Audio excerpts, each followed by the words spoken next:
Oh yeah, what's up? Maybe I should turn on my microphone. I had to turn it off because there's so many. There's like, it's raining out here. It's pretty cool. Catch some a light show, a sound show. It's pretty nice. So, how's everybody doing tonight? Woo! I got some good news. I haven't slept in since Friday. I slept maybe 4-6 hours, and I almost got some sleep. I got a little bit of sleep last night. I had this crazy outage at work, and basically I had to work through the weekend to get it resolved. But the good news is I finally got a good workaround in place, so it's I can sleep. I can sleep.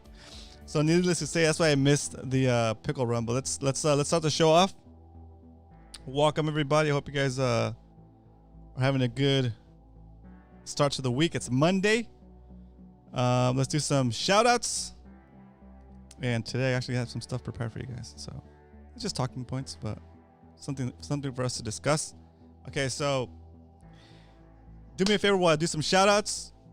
Type in exclamation point SH or exclamation point.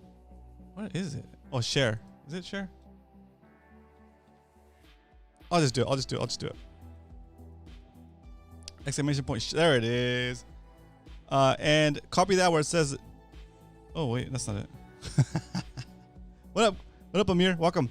Okay, let's do shout outs. There it is. Come watch Fishy Hour with me right now. ... And it has the URL for this very live stream. So go invite your friends that are into fishing or want some help about the topic and bring them into the show. So Saltwater Slayer and Oxnard, what up? It's raining, thunder and lightning. Yep, same here. It just started like about an hour ago. I see Doug. What up, Doug? El Sueño in the house. Joe Diego, what's up? You're back. Welcome back. I see Leonard in the house. What up, Leonard? Bit. Jesse, Bit. TB, Metal Art. Bit. Thunder is cracking. Yeah, I heard it. It was crazy. We might catch some flash here, and I hear it rolling right now. Thunder. Ramble is on. Yeah, exactly. Rumble is on. Eric, the judge, leaving in the house. What up, Eric? Salty Dangler in the house. What up, Salty? All Nighter Hider. What up? Bonjour. Max, I'm Bit. Nice, dude. Roman, do you need me this evening? Coach, yeah, if you have time, let's do it. That'd be great. Garrett in the house. What up, Garrett? Welcome back. Glad to have you back. Have you gone out for lobster yet, Garrett? Amir in the house. What up, Amir? There you go. Exclamation point share. That's what it is. Mr. Zach Riggs in the house. Great evening, y'all. The lightning outside is insane. Yeah, I know. It's crazy, right? Oh, I just saw. Did you guys see that flash? I just saw one. I just saw lightning strike. I love it so much. Yeah, it's such a cool. I mean, it's rare for us, but it's really cool. That smell that you start to get when it first starts to rain. It smells like wet earth. My mom loves that smell, and when I smell it, it reminds me of my mom. So it's kind of cool. I'm happy. I'm happy. What up, Busy? Welcome back. Hello, everyone. No lobster. What? What? Do you sell that? Are you on a different boat, or are you gonna join that kayak life, Garrett? Yeah, going from a boat to a kayak life, it's a different beast, but hey, it's still super fun. Get you on the water. It's cheaper. Eric says, Roman, I hope you have your backup generators to the show. Oh, that's good. That's a good point. I don't. So guys, yeah, if the show cuts out all of a sudden, it's because probably the power went out. I hope it doesn't go out. Should be fine. Should be fine.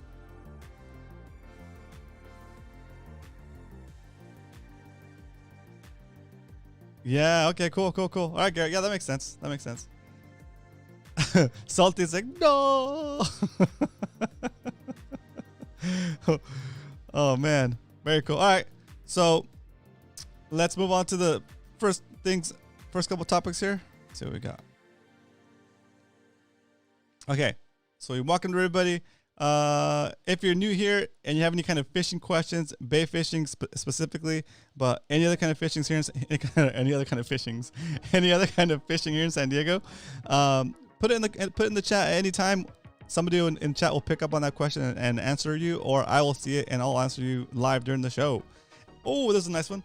If you're watching the show on a replay and because you can't watch it live like now because you're at work or for whatever reason, you just have it's just you're not part of your routine.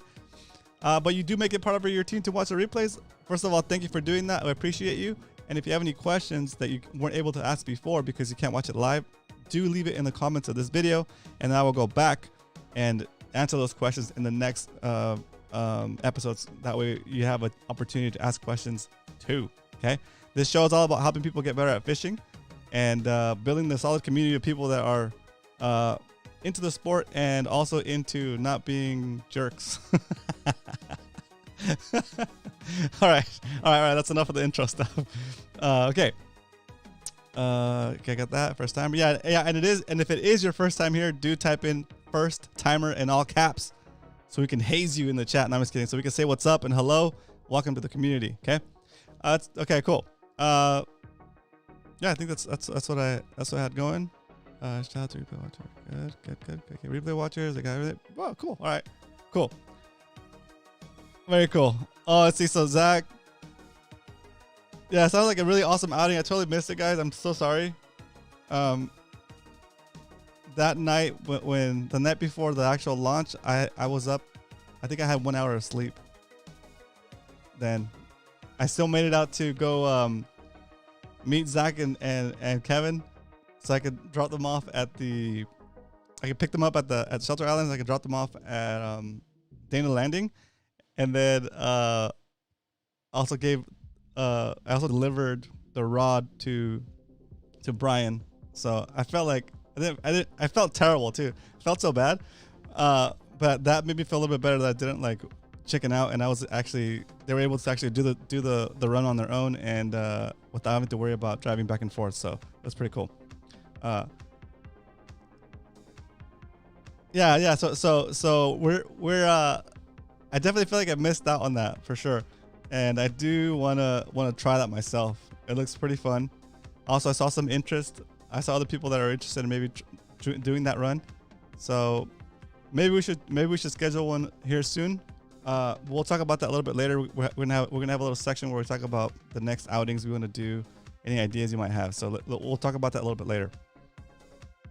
For now, let's talk a little bit about lobster fishing. Is it anybody's first time hoop netting for lobsters, or have any questions on gear for getting lobsters?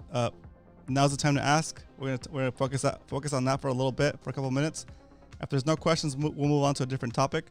But lobster questions. If anybody has any lobster questions, setups, let me know, and we can address those in the chat and we can talk about them. Okay.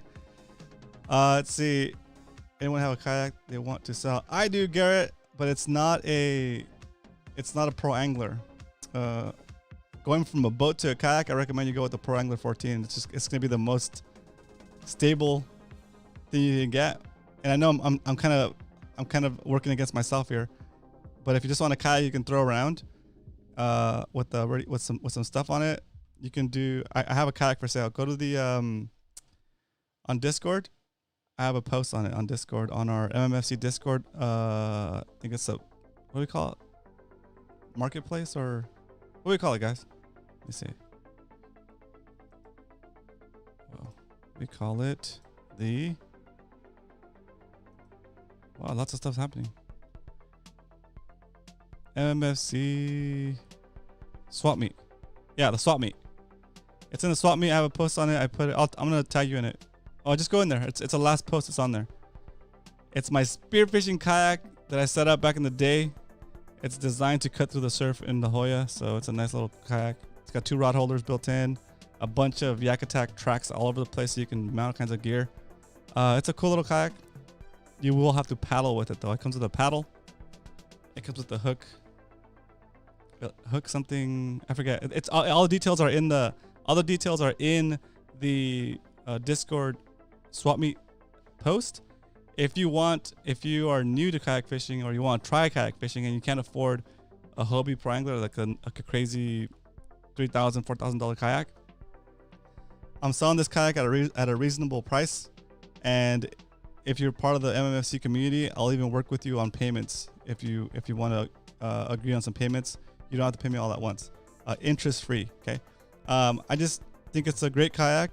I don't use it at all at this point. I haven't used it in like, I think the last time I used it was not this lobster season, but the lobster season before. I let my dad borrow it when he came to visit. So,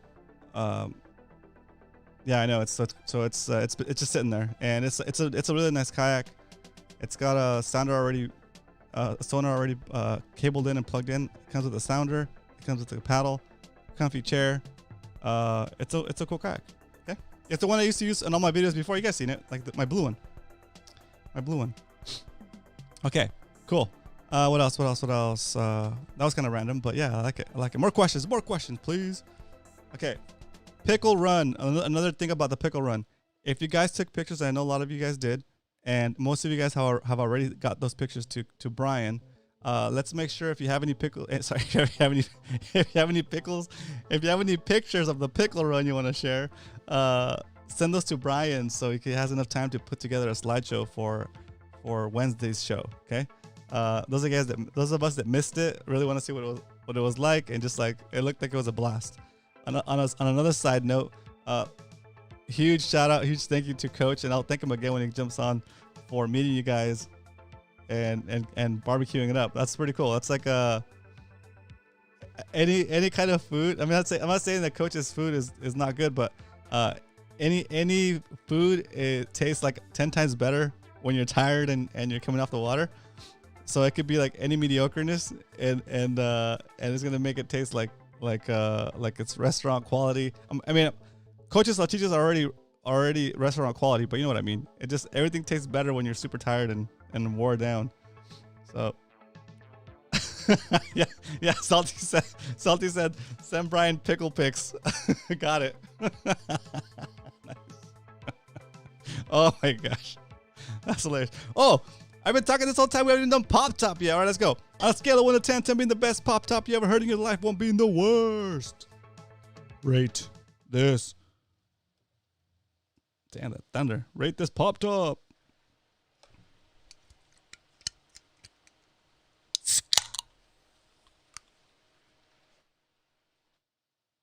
Yeah, I was like, man, why is my throat getting dry? I feel like I need to drink something. And then I look down and it's still not open yet. Cheers, everybody. Welcome to the show. Let me know in the chat what you're drinking tonight. It could be hot cocoa. It's a perfect night for a hot cocoa. You know what sounds really good though right now? Especially like with the rain and stuff. If it was a little bit more cold, actually, 'cause it's still pretty humid. If it was colder, I'd go for like a big bowl of pho. It'd be super good. Raining in Claremont. Yep. Okay, so today, I can't believe this, guys. Can't believe this. I'm outraged, okay? And I don't like to vent that much on this show. I don't like to get negative. I'm trying not to get negative. But man, I'm so upset. So I don't even know what this company's called. And so there was this thing that happened today in Huntington Beach. I'm sure a lot of you guys have heard of it. I was messaging about it on our Discord today. So 126,000 gallons of oil got released into Huntington Beach. So I guess what they're saying is like a boat anchor hit this pipe and broke it, and the spill happened. I don't know when the spill actually happened. It might have happened like overnight. But by the time they saw it, there was like an estimated 126,000 gallons of oil just dumped that much, just dumped it into the ocean, right? Just dumped it into like, I mean, it's never okay to dump anything like that into the ocean, right? But they dumped it right into all these reserves, right? It's all it's all like protected, right? It's all protected like marshlands and protected fishing reserves, right? Like MPAs, like you're not allowed to fish in here. You're not allowed to use this water because we're trying to conserve it, right? And I can't remember when they actually started the MPAs, but like that was kind of pushed through, ran through, and we were limited in the areas where we could fish, for the sake of conserving those areas and keeping them in pristine conditions, and making sure that the wildlife there survives and that it flourishes. And the concept, their idea of it was supposed to be that those little havens of wildlife would be so plentiful that it would like just like over outflow into the non-protected areas, right? But then why would you have a pipeline go into those sections? You know, it's like it's like you made it difficult you took away all these fishing resources from regular day people that enjoy the ocean. And it's been done for like, it's been since like I think I'm guessing, Nakata, maybe you can check me on this year, but like I can't remember exactly what year the MPAs were pushed through, but it's been at least, I don't know, it seems like it's since like 2019 or something. No. I moved here to 2008, so at least 2010. Do you remember? Anyway, it's just shenanigans. Yeah, Zach, shenanigans, dude. It's shenanigans that we haven't been able to fish all these awesome areas because we're trying to conserve them, and then it's been years, right? Beautiful diving, beautiful fishing, and then one company does damage to the whole system in one night, right, or one day, whatever. Yeah, see, two boats reported to Coast Guard. Another reason to get spot lock dish anchor, nice. But like, what I'm saying is like, we all got forced to sacrifice our fishing space for the sake of conserving this pristine area, and then this happens. It's kind of like, oh, come on, dude. That's baloney, man. So anyway, it really struck a nerve when I saw that headline. I was like, are you kidding me? Like, anyways, it's just terrible. It's just terrible. And I know that like, there's people out there that are so fiercely against fishing that they'll like, they're super passionate about like reporting you, or not that I would fish in an MPA or anything like that, but like, if you know what the MPA really is about, is the rule. Like, say for example, you go to La Jolla Shores, right? No, not La Jolla Shores. La Jolla Shores is protected. You go to like La Jolla Cove, okay? And I mentioned this in one of my diving videos before. I made a diving video about like free diving La Jolla caves. And so, did you know that if you're in the water or whatever, if you're in La Jolla Cove, that is considered, that's a no take reserve, okay? So if you're in there snorkeling around and swimming around and you see a lobster, right, and you're gonna go mess around with it, and you pick it up and you don't take it home, you don't do anything. If you just pick it up, if you touch it, you can get the same citation. If somebody sees you, I guess, right, or somebody report to you. If you touch a wildlife, right, it could be a seashell, whatever, in the reserve. The rule is touch is considered take. So you'll get the same punishment as if you would have just picked up that lobster and walked off with it, right? It's touch is take. Even if you hold it and let it go, if you pick it up, you want to check it out. Oh, that's what a lobster looks like up close. Okay, and then you just drop it. If the a lifeguard at the tower sees that you dove down, picked up a lobster in the reserve, took it to the surface, threw it at your friend, and then just kind of went on about your day, they could theoretically cite you for poaching. Like, it would be the same punishment as if you would have taken that lobster home, a short lobster, large lobster, whatever, right? So what makes me extra mad, and this is my extra mad face, can you tell? Okay. Is that they're so strict on those rules, they're so strict on those laws, on just like everyday common, like just people trying to like enjoy the environment. And let's see what they do to this company. Like, like they're gonna do that much to you for just touching a lobster and letting it go, right? Just for looking at it, right? And then let's see what happens. So this is like that's why I'm not super mad yet, but it just bothers me to know to a different level. It just really bothers me that if a company like that, if that company gets away with it, or if they say like, oh yeah, it was if they try to blame it on a boat, right? Try to blame it on some poor dude's anchor.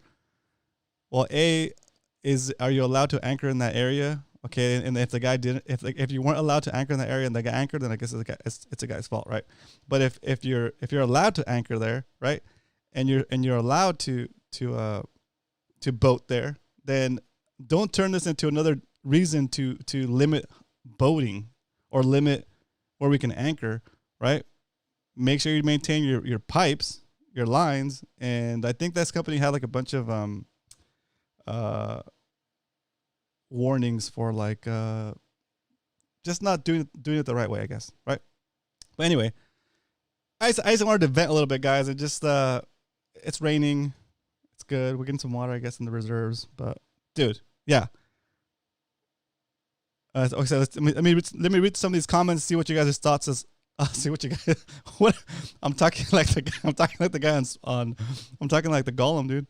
See what the hobbits say. My cat's watching it in the. You guys are talking about rain still? Captain Dan says Duke is shaking in bed from the thunder.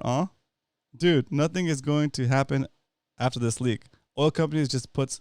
Yeah, exactly.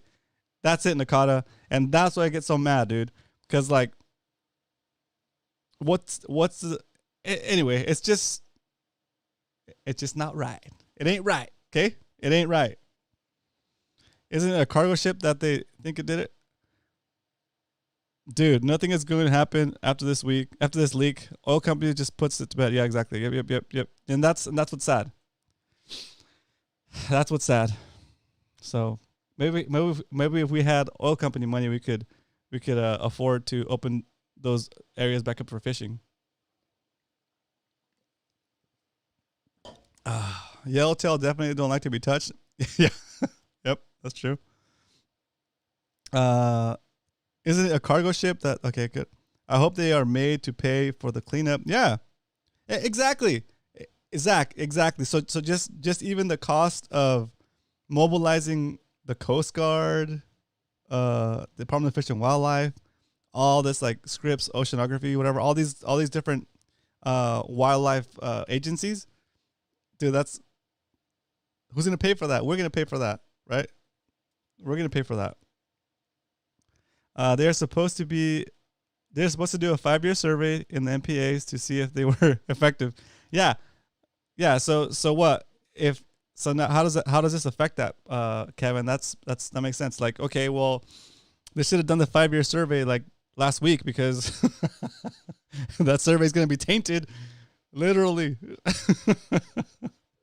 The amount of fish, sea life impacted by Exxon Valdez oil spill is nothing compared to commercial fishing in the same time. Garrett, that might be true, but I'm not talking about commercial fishing in the whole world. I'm talking about our local scene and our like a lot of us don't have boats, right? So our fishing range is limited to like kayaks or whatever or shore. And even the ones that do have boats, we can't go that far, right? This spill in Huntington Beach is already going to make it its way down south, right? It might even make it to Mexico, right? So it's not a big. I mean, it's literally a drop in the bucket, right? As far as like the whole take of fishing, but for us here, we already have a limited space to fish, right? We already have a limited access to fishing, and then now it's like, yeah. And the other thing that bothered me about the thing was that their first reaction was to like get people to stop to I guess to close fishing in those zones. What a fisherman and conservationists fought for to preserve was destroyed in a matter of one pipeline being broken. That's exactly my point, Kevin. That's exactly my point. Like, since I can't remember when they started the MPAs, but I'm guessing it was like in 2008, 2010, somewhere on there. It's just all those years that you could have been fishing. Anyway, all right, let's move on to the next topic, guys. I had to get off my chest. It's just like, it sucks. Okay, other thing, especially now, it's more important than ever.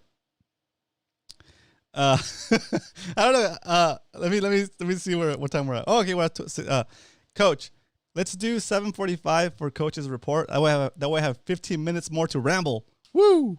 Let me know if you want to hear me ramble some more. Let's go. Oh, yeah, 2010. That's right. Thanks, Kevin. That's so funny. Yes. So, next topic, says Eric. Hey, Eric. So since the water's gonna get ruined for a little bit here, I'm just kidding. I don't know. I don't know how bad it's gonna be down here, but let's see. I would like to do a PSA, a reminder to you guys that maybe haven't traveled in a while, or for whatever reason never got a passport or a passport card or whatever. I would like to have eventually trips as a group that could possibly put us in Mexico or somewhere nice like that.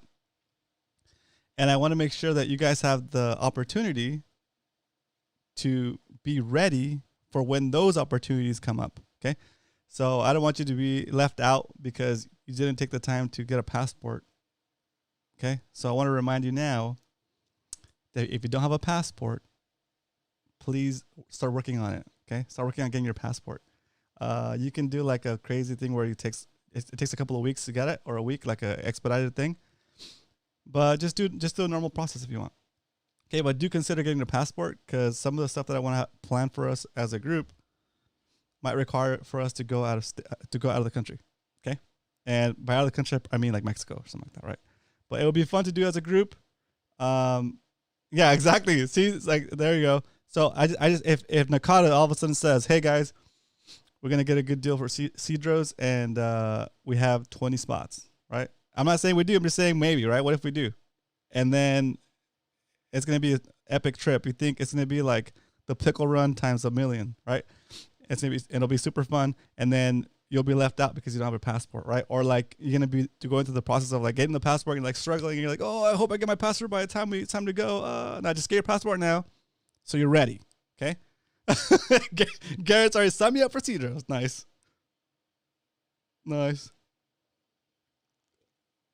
Is there football tonight? Eric? Raiders are coming back. Team Brian. Fishing. Yeah, exactly. Even fishing the Coronados, you need to have your passport, right? My dogs are asking like it's just another day. Nice.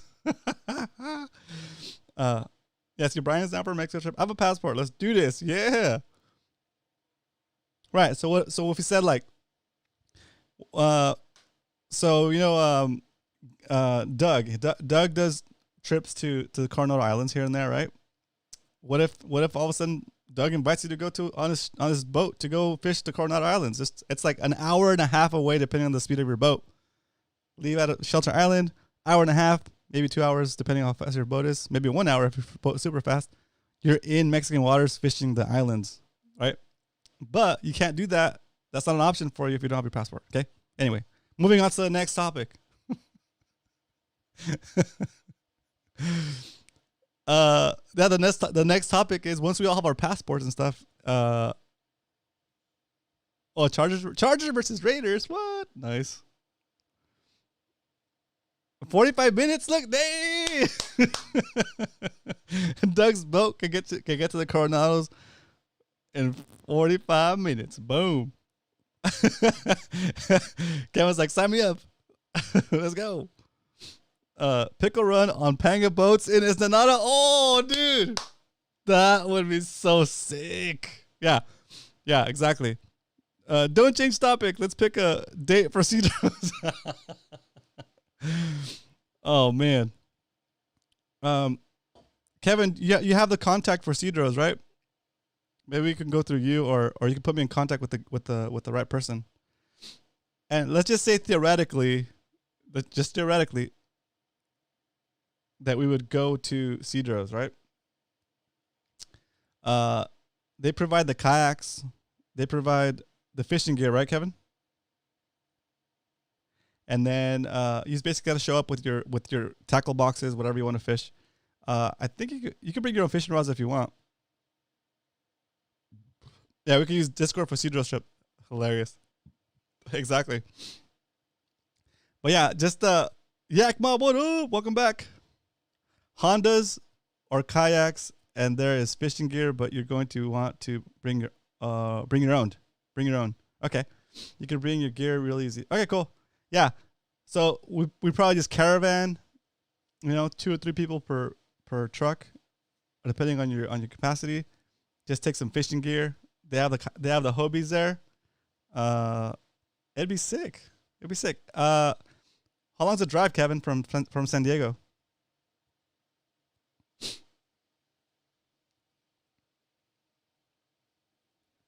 Anyway, that's one option.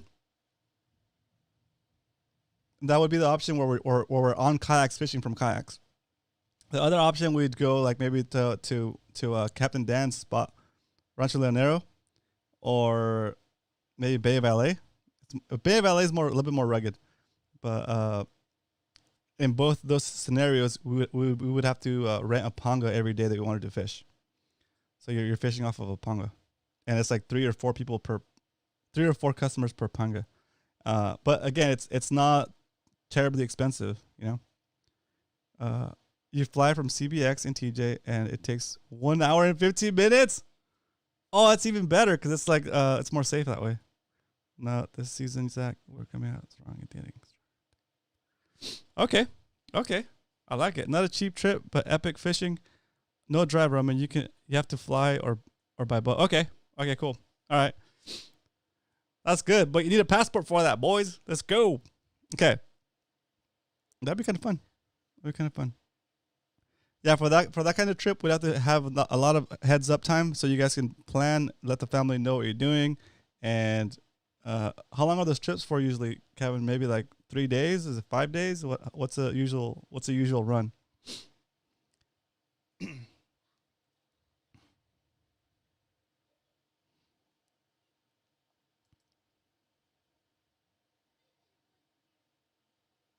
Okay.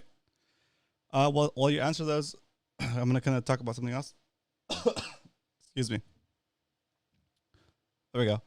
I'll set you up with Jeff. Okay. Okay, cool. Say up, Jeff.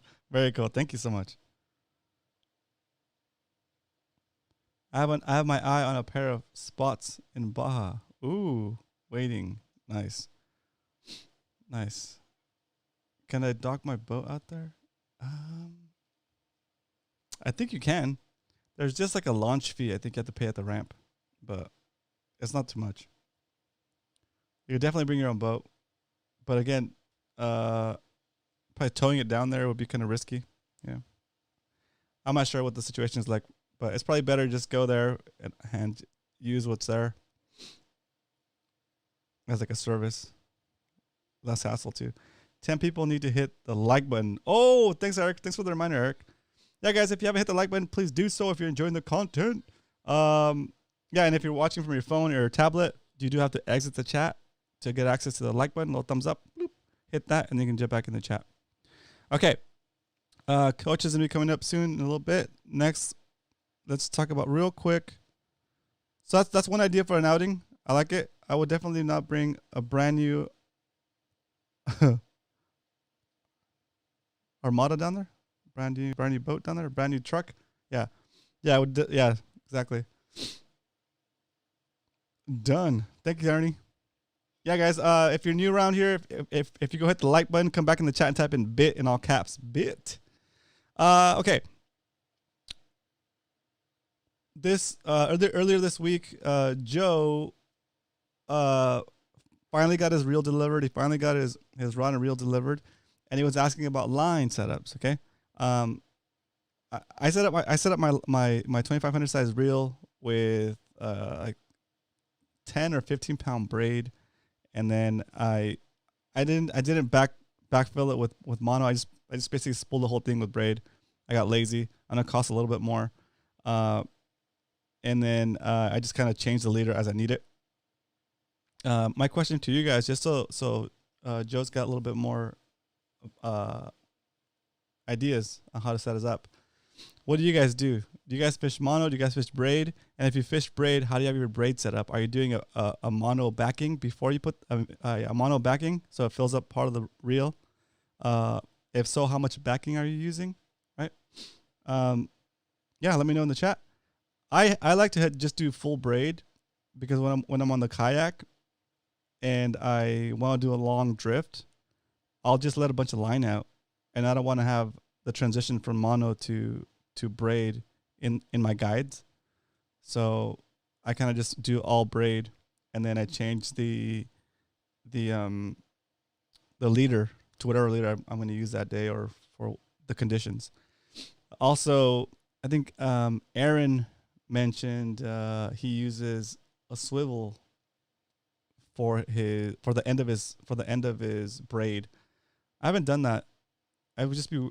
I feel like I usually do an FG knot for that connection between the end of your braid and the beginning of your leader. What do you guys do? Do you guys do a swivel, or you guys do a knot? And if you do a knot, what knot do you use? Let's see. I know, right? It feels like we're in Florida. Like the humidity. I feel like the humidity coming into the house. I can barely even hear his show. Wow. Oh man, straight braid, says Muto. What up, Muto? Bo in the house. What up, Bo? It's been a while. Glad you're back. Full braid and mono leader. Oh, interesting. I do full braid and fluorocarbon leader. But it's interesting. I'll give you a little bit of a shock absorption there, I guess. I do either straight braid or straight mono, says Coach. Interesting. Okay, very cool. Freshwater will. Arnie says freshwater will chase the lobster out of the rocks. Huh? Oh, okay. Oh, yeah. I was off. I'm not sure what you mean. I have to get out there. Okay, cool. Okay.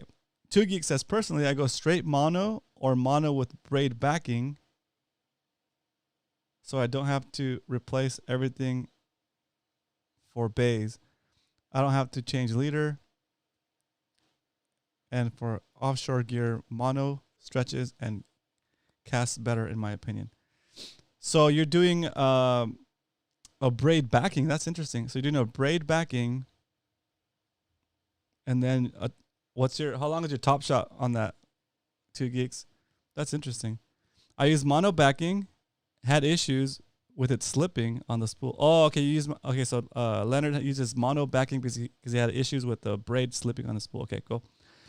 Salty says all braid to leader, 15 to 20 pound braid to 8 to 12 pound leader for a spinning setup. Yeah, that's kind of the boat I'm in. Salty.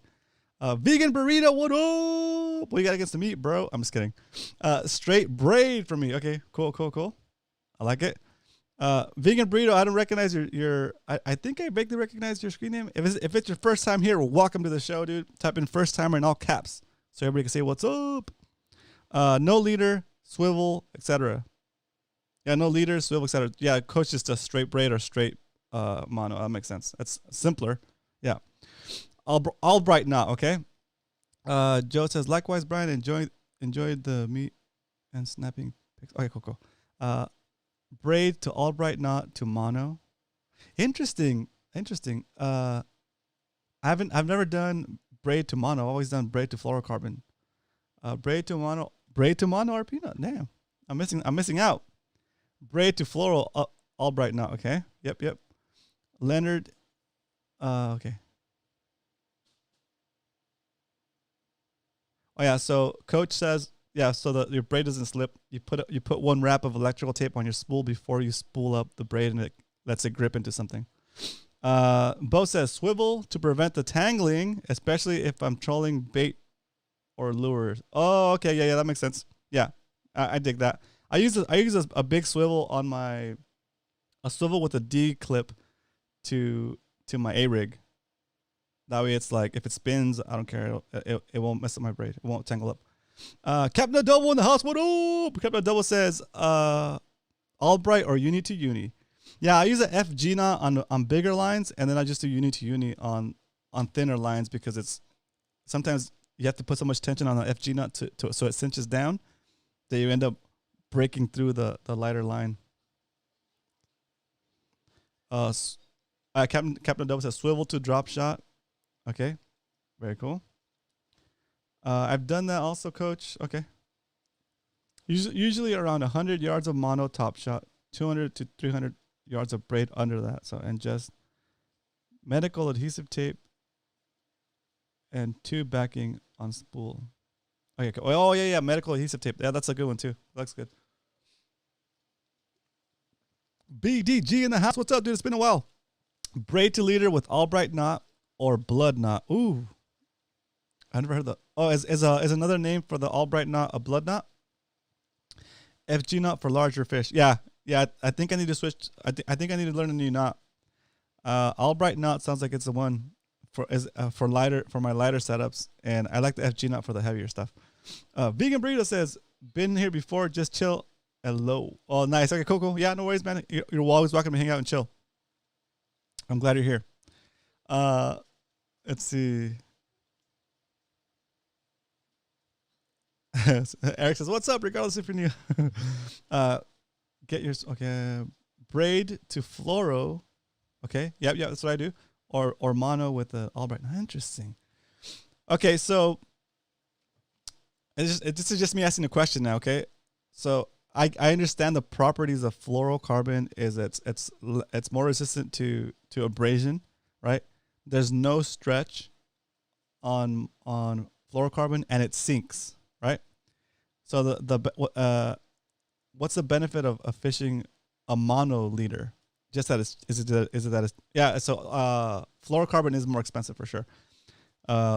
Is that one of the main drivers for you guys why you're fishing mono instead of fluorocarbon? Or because also I think that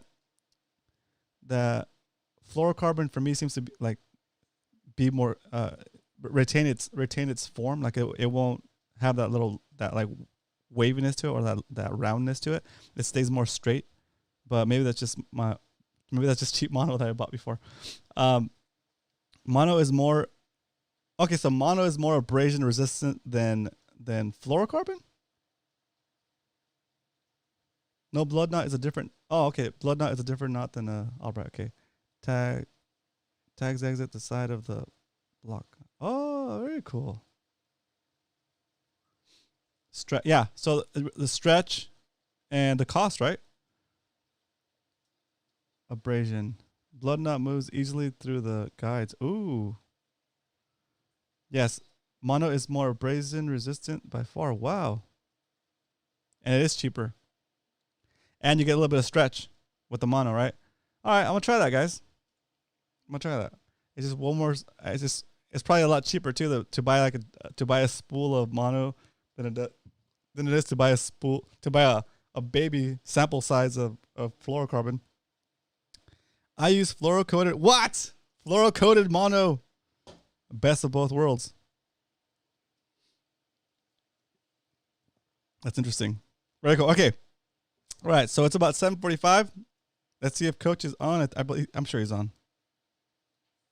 Let me see. Got this here. Oh, there's a coach. The coach is ready. The coach is speaking. Obey the coach. I'm ready, Coach.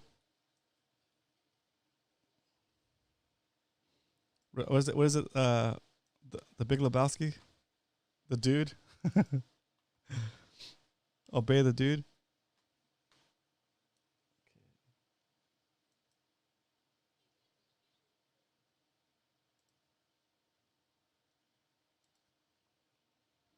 I gotta turn off this music. Right here. Turn up the coach. Hey, Coach. What's up, man? All right, I can hear you. Woohoo. Give a second. Am I not sharing here? No, I got it. Let me get you on the show over here. Okay. All right, boys, coming in live from Coach Studio. There's Coach with the live studio audience. I'm the little thunder. Woohoo! How you doing? Doing all right. I can't complain too much. Had a really nice run to the valley with my kid on Friday. Super stoked. Did fairly well. Very good. Very good. Okay, so for those of you guys that are new to this segment of the show, on Mondays, Coach Worf himself calls into the show, and we do a little bit of the San Diego fishing scene, what's happened last week, fish counts, surface temperature reports, conditions, and what to expect for the next week, just based on what we're seeing in the charts. So, what Coach is seeing in the charts. I'm just here to learn like you guys. So let's roll. So before I start, Roman, I do want to point out mono is more abrasion resistant than fluoro. Fluoro's main advantage, if you want to call it that, is its sink rate. So, okay. Most of our fish aren't really picky enough to pick up on line. Most of them, Yeah. At times bluefin certainly seem to, or trout maybe, but for the most part, most fish I've found aren't really picky about what kind of line. I remember an old timer who used wire and he caught lots of fish. So, true story. But yes, the fluoro's advantage is in its sink rate mostly. So these guys that do a top shot with fluoro, what that helps do is it helps point a bait downward. Yeah. As it sinks away from the boat. That, to me, that's where fluoro is really kind of critical, is you're using it for its sink rate for delivery. That makes sense. Okay. I'm gonna try mono because it seems like I'm wasting money there. If you get unsatisfactory results with mono, start playing with your knots. Okay. Braid to mono and I mean braid to fluoro, obviously you found a combination that works for you. You might have to go through that process again with mono. Okay. Well, I got some nuts here to try the blood knot, RP knot. Yeah, from my understanding, I am not a knot expert. The You're RP not? knot, the Alberto knot. Okay? So the Royal Polaris, the Alberto, and the Albright are all variations on the same knot, or they're the same knot depending on who you ask. Okay. That's my understanding about it. I realize that, one turn under or over or around or having the line exit a different direction. For some people, that makes an entirely different knot. I get that.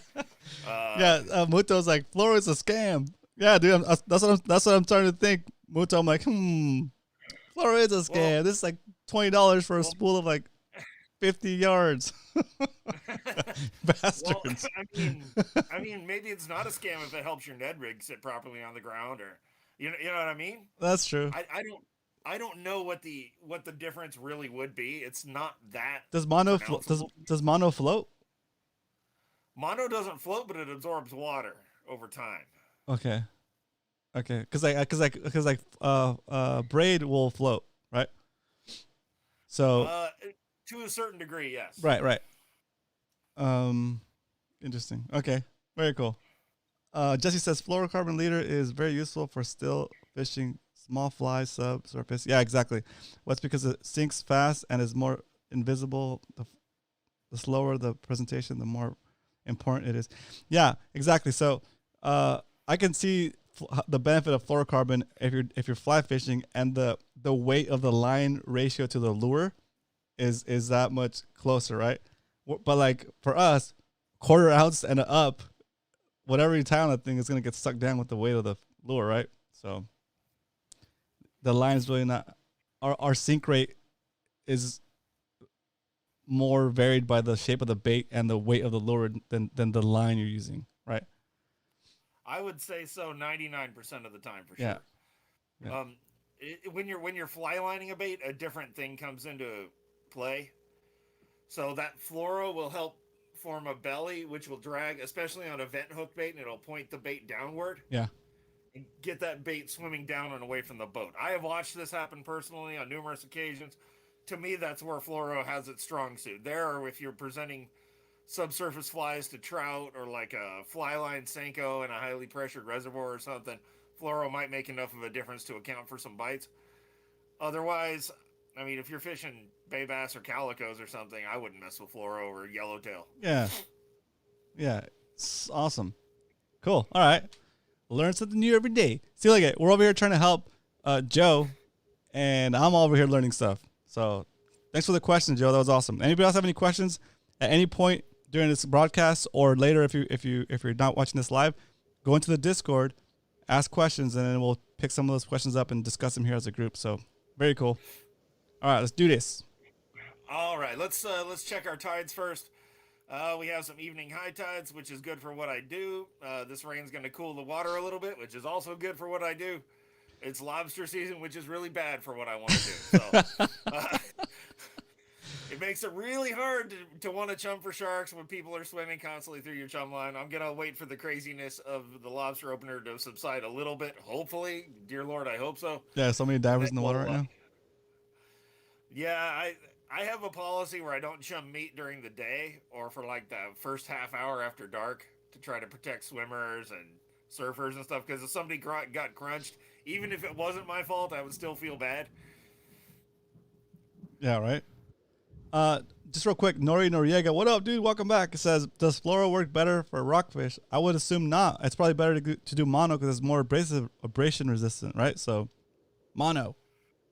Yep, mono all the way, and I would use steel on a breakaway so that when you snag up, your steel breaks off, drops to the bottom, you reel it up, you rig a new chunk of steel on there, and send it back down. Oh, nice. It's by far the easiest method I've found, and it works even with really heavy weights as long as you adjust the poundage of all the lines appropriately. Right. Very simple thing to do. And, I mean, anybody that's been by a railroad anywhere in any sort of remote area, there's railroad spikes that weigh about 10 to 12 ounces. You know, rebar gets thrown into construction. Hey, we need to do that, Coach. Let's do that. Let's do like a walk the train tracks thing. Looking for. Well, if you go with me out to the desert, you remind me. That's gonna be one of the things we level up on. We're gonna have a thing on the screen. It's gonna have a railroad spike like logo on the right hand corner or something. And every time we find one, it's gonna go like we leveled up, like we found a coin or something. Yep, there you go. That's gonna be good. All right, let's do it. So let's go over to our tent break here. All right. This is before our rain, so you can expect sea surface temperatures to cool a little bit. We got some 68, 69 degree water offshore here, 70 degree water. We had some warmer water here to the south. I don't know if this is cloud cover or actual SST down here. SST is not going to be real reliable for the clouded SSTs. You might want to check a cloud-free like Fish Track if you want to get a cloudless SST. Interesting. But I have my own agenda to push today, Roman. So I'm not going to pull up 8,000 SSTs for you guys. Let's do it. So here's, again, a look at our local bathymetry. Most of this 70 degree water was out here. And we did have some warmer water down to the south, down south of the island. I don't know what's going to happen to that with the rain. It's probably going to cool some. I don't know if it'll cool enough to turn those tuna off that were down below or not. So let's check a couple dock totals here, Roman. Okay, I'm ready. This is around San Diego, and there's been, you know, sometimes the bluefin, yellowtail, and yellowfin seem to be doing pretty good. Sometimes it seems like they're nowhere to be found. So wow. Seaforth had a real good day. Wait, look at second from the bottom, 2 bluefin tuna, 1 California sheephead. Dang. Yep, that hurts right there. Slim pickings, dude. 1 yellowtail, yeah. one yellowfin tuna. Okay, I was gonna say the pickle run almost did better than those guys, but now they got tuna. But I mean, but then you know you have boats out of Seaforth that found the right school, or out of Point Loma that found the right patty with 40 Dorados on them. Yeah. I mean, it's really a question of lucking out at this point and finding the one that wants to cooperate. Yes. Interesting. Pretty simple. Or Roman, you know, you could just do what I do, and you can head out to the Imperial Valley and go catch 30 or 40 fish. You know.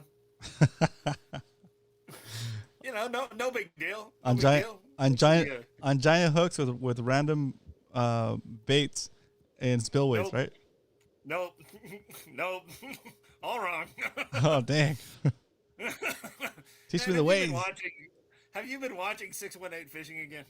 I just always see like the thumbnail with like a giant hook with a steak on it or something. Yeah, that thumbnail is all over YouTube right now. It seems to be doing very well. I'm gonna make one like that. Let's do that. Only we'll put like a chicken leg on there. Hey, Hey, chicken I has been used know. as a catfish bait for a long I'm time. just saying. For a long time. Chicken leg, bone in, and everything. Yeah. Or So, I know. We'll fish it. We'll fish a chicken wing, and we'll call the video "Ain't Nothing But Chicken Wing." oh, now you're reaching, Roman. I'm sorry. Not to say a chicken wing wouldn't work, because the fish out there are pretty darn hungry. Yeah, I'll it's show you why chicken. in a minute. All right, let's do this. Do you have my screen up I here? do. Guys, we're looking at sdfish.com. It's one of our local websites. I don't run this site, but if you do want to go sign up, go to romancastro.com/sdfish, and I'll get the referral for signing you up. I want to have the most referrals on this website, even though it's not my website. Coach is like the most comments in the history of SD Fish. Most comments, most likes, most funnies, most helpfuls, most agrees, pretty much most everything. Nice. I pretty much have that all in the back. Except for most referrals, I will be taking that. As you can see, the ratings over here plus 59,462. Nice. He's definitely like the governor of that website. All right, let's do this. It's pretty funny. I'm an honorary one. I'm not even staff or anything. I know, it's funny. But... So this is my post on SD Fish. It's my post, so I don't care if anybody doesn't like it, but this is my post. You can read my boring little text if you want. Unlike these damned advertisements that are all over SD Fish and everywhere else I am these days. That Roman is an Imperial Valley sunset right there. It's nice. Not bad at all. Yeah, beautiful. Orange and red. Do a little front flash. Do a little front flash photography with a nice background like that. We can make some sick photos. What? Yeah, that tarantula's there? Yep. Yep. I found a tarantula. I haven't seen one in a couple of years out there, so it's pretty fun to see that. There's about about a 5-pound carp next to my shoe. Nice. There's the coach. Nice. With a flathead. That's awesome. Flathead fishing was very good on Friday night. I only hooked one in the lip that I threw back. I kept the rest because I gut hooked them. But lots and lots of nice catfish. Tons of just can't go wrong. Here's the haul right here. Oh yeah. Yes, I gut hooked a largemouth bass. Yes, I threw him in the cooler when I did. I hooked him right through the stomach. So I did the right thing and I harvested him. So there's plenty of largemouths out there. Trust me. I'm not committing any horrible sin or anything. Well, on those catfish, Coach, when you cook them, do you straight chop them into chunks and like make stew out of them, or do you make fillets out of them? What do you do? I just fillet them down the side. Yeah. Cut the skin off. Any yellow areas or areas with fat, mostly these are pretty lean. Yeah. But as you can see from the belly of this largemouth and the belly of this catfish right here, they are not eating very much usually. So the more we harvest, the bigger they'll get over time. Because there's plenty of catfish out there, tons of them. There's tons of carp. There's plenty of stripers and bass and everything. If we harvest some out of there, the ones that are left will have some room to grow. Catfish nuggets, nice. Yeah, so basically I just fillet them up. I cut any of the yellowish fat off the side. I just cut the skin just like I would on a calico bass or whatever. And I cut them into pieces, and when they hit the frying pan, they look like chicken. Oh, nice. But do they taste like chicken?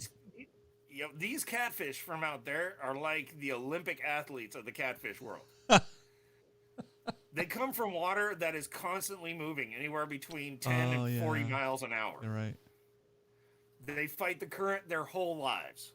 They're sworn cannibals. They will absolutely eat anything, including each other in a heartbeat. Crazy, right? Only the most ruthless, the most tenacious, the most salt-resistant survive. Dang.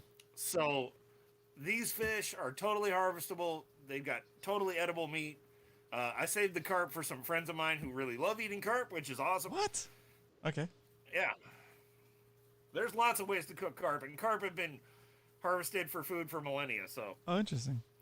Yeah, I think they were first kept in aquaculture in China like 9,000 years ago, I want to say I read. Something like that. So they've been farmed for food for almost 10,000 years, 9,800 years or something. Interesting. And I don't know why, but Discord seems to think that my scale is some kind of naughty adult device, and it won't let me post pictures that involve my scale. But it's Oh, just a seriously? luggage scale. That's Yeah, funny. it's just a luggage scale. I don't know what exactly Discord thinks it is, but I don't think it's your scale it's looking at. if you say so. I That's mean, so if a funny. picture of a finger is obscene, I don't know what to say. So that there was a carp that almost weighed 6 pounds that my daughter caught. There's a 7-pound flathead that I caught. Wow. I mean, I typically throw back fish over about 5 pounds or under 1.5 unless I gill hook them, and this one was definitely gill hooked. So I did the right thing and took him home. Mucho said I eat most fish, but carp is where I draw the line. So, yeah. True story, Roman and Muto. I had this Russian girlfriend a long time ago. Uh-oh. Flag just went up. My flags just went up. Uh-oh. And I swear, she made these carp cakes Oh, okay. that were fantastic, delicious. When the show is live and that feeling of relief when the story goes the right way, not. I'm like, oh, here we go. I haven't even had a drink yet, Roman. Shame on you, you dirty man, you. Carp or algae fish. Okay, yep. Very cool. I will tell you right now, one of the best baits for big carp out there is live goldfish. Oh, interesting. What? Yep, they're straight cannibals. I watched them attack a crankbait, like a rocket out of the grass and attack a crankbait like a 30-pound carp. Oh, that's cool. That'd be fun. Well, yeah, all the fish out there are full predator mode all the time, unless they're close to strict vegetarians like tilapia. Pretty much everything else out there will eat carp pieces, including carp. It doesn't really matter what it is; they'll eat it. It's wild. It's it really is a strange thing. Resources are so scarce; they'll just eat anything, basically. Yep, and competition's so fierce. Yeah. So anybody that goes out there, if you catch a few bass, bring them home. If you don't want to eat them, give them to your neighbor. The canals could our local lakes could too, but the canals could seriously use some harvest. Seriously, I am not kidding. Let's talk about the water source. So, like, is that water? It's used for irrigation, right? Once it goes out on the fields for irrigation, it doesn't come back into the canal, does it? No. So let's get to that. Yeah. So when years ago, I don't remember, I think it was the University of California system. They're one of the groups that used to work on the advisories. They tested a whole bunch of fish. So they tested them from the Colorado River all throughout the canals and drains all the way up into the Salton Sea. What do you think they saw? I don't know. That the fish near the Colorado River had the highest level of contaminants, and the farther through the system and fields they went, the less they had. Interesting. So what I think happens is as it goes through the canal system, the clams, the shad, the hydrilla, the other weeds gather up the toxins. So then they come along with a backhoe and rip it all out to clear the canal, and they pile it up on the ground. Oh, interesting. Yeah. So all that stuff is getting removed, and the sediment is all getting scraped and removed out of the canal system as it goes. It's got its own little filter, and then they remove the filter, basically. Yep, then they remove the filter and let the whole thing build back up again. Yeah, and it grows again, filters everything up, gets taken out along with the stuff. Oh, that's cool. That's a cool one. Yeah, very cool. Yeah, it's real interesting. And I mean, years ago, the Salton Sea tilapia, back when they were crowing about selenium poisoning and this, that, and the other, there were whole poor families in the Brawley area that got their entire summer protein from Salton Sea tilapia. Yeah. And I didn't hear about a single case of selenium poisoning. I've searched for it. I've asked people who are supposed to know these things. And they're like, I don't remember ever hearing of a case. Interesting. So even for children who ate 30 times what the recommended limit of tilapia was, there was no ill effects that anyone knows of that I can find. Interesting. So just something to think about. Oh, and the selenium pills they sell you at Sprouts are like 6 times more than what you're supposed to have in 10 servings of fish or something. I forget what it is. The dietary supplement is higher in selenium. Hyder's taking off for the night. Good night, Hyder. Thanks for jumping on with us today. And then Izzy says, has anyone seen Fish and Men on Prime Video? I haven't, but I'll look it up tonight, Izzy. Due to the Salton Sea I grew up in Brawley. Real talk, says says Nori. Very cool. Let's keep it going. We got sidetracked, Roman. I don't want to hold your people any longer than necessary, but let's keep it rocking. We need to come. Yeah, I need you to come out there with me and document some of this stuff. Yeah, in a way that I never would. It's gonna be fun. I got the truck rack on there. We put some. You don't need all that. Just hop in the old beater Crown Vic and we'll go for a little drive. You'll be fine. Nothing complicated or difficult about it at all. I need the truck I need the truck. That's my mobile studio. Oh, okay. Yeah. All right then. Guess that. I'll have to drone from there. Just don't weenie out on me. No, I won't. That's awesome. But yeah, the Imperial Valley's crazy, and I mean I have a ton of fun there. My kid catches tons of fish there, and I mean it's all I won't say it's easy, but it's very simple. Yeah. It's fun. I mean, it's fun. Looks cool. Very cool. All right. Well, let's get you back on the screen. What forum is this in SD Fish? This is in Freshwater Reports. Okay, cool. Freshwater Reports on SD Fish, guys. If you're gonna head over there and you do end up signing up, if you're gonna head over there, actually go to romancastro.com/SD Fish, and then if you register an account, I'll get the credit for sending you over there. I'm not getting paid or anything like that. It's just bragging rights. I want to have the most referrals to SD Fish. Goals, son, goals. Gotta have goals in life. you make me laugh, Roman. You make me laugh. And yes, Doug, this is the man bun. Woo, getting it. I'm kind of getting fed up with my hair, guys, but we'll talk about that in a second. Okay, let's do Coach's book recommendation of the night of the week. Okay, so you all know I read everything from military survival manuals to strange horror fiction, all kinds of stuff. I read everything. So this is a youth fiction book. This is part of a trilogy. It's called The Beyonders, A World Without Heroes. This is the first one. Wow. It's by Brandon Mull. It is very well done. As long as your kids can handle some semi-adultish content, I think that you'll be good to go there. So it's a cool cover. For that, Beyonders. Very, very nicely done. Very original thinking. Kind of a fresh take on a classic set of ideas. And, what do you do when you're a young person and responsibilities forced on you? I mean, do you buckle under the pressure? Do you run and hide, or do you face it? So,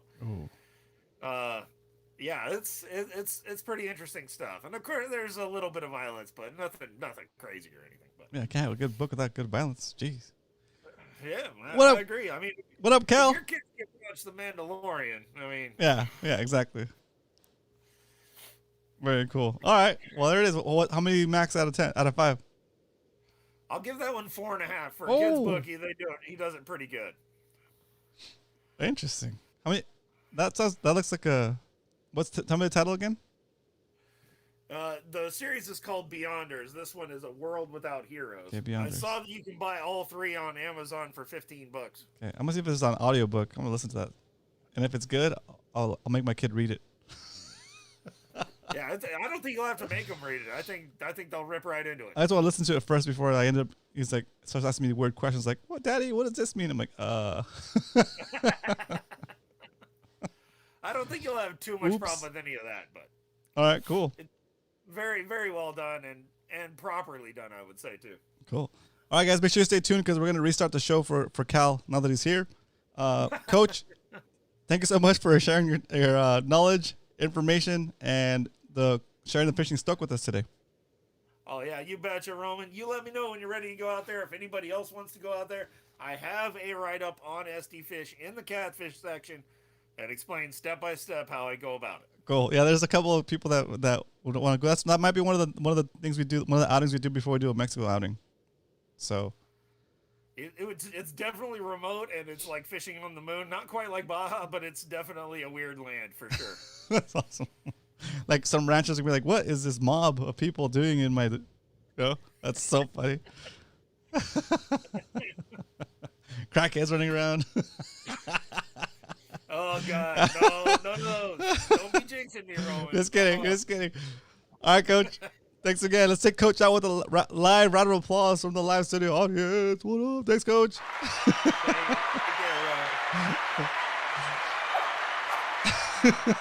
That's so funny. Woo! All right, Coach. Thanks again. Let me get this closed down. Bring it over here. Close that call. There we go. All right, guys. That is it for today's episode of Fishy Hour. I hope you guys enjoyed the show. Cal, I'm sorry you just got here, but that was a pretty fun one. I raged a little bit, Cal. We cried. We smiled. I'm assuming we didn't cry. we made future plans. Cal, you have a passport? Get a passport. Make sure you have your passport updated. Maybe do some trips here coming up soon that might require passport. We'll be back here Wednesday for bait fishing with Roman and Brian. We'll do a full recap of the pickle run. Nori, you can't put your email in here because you might get spammed by people.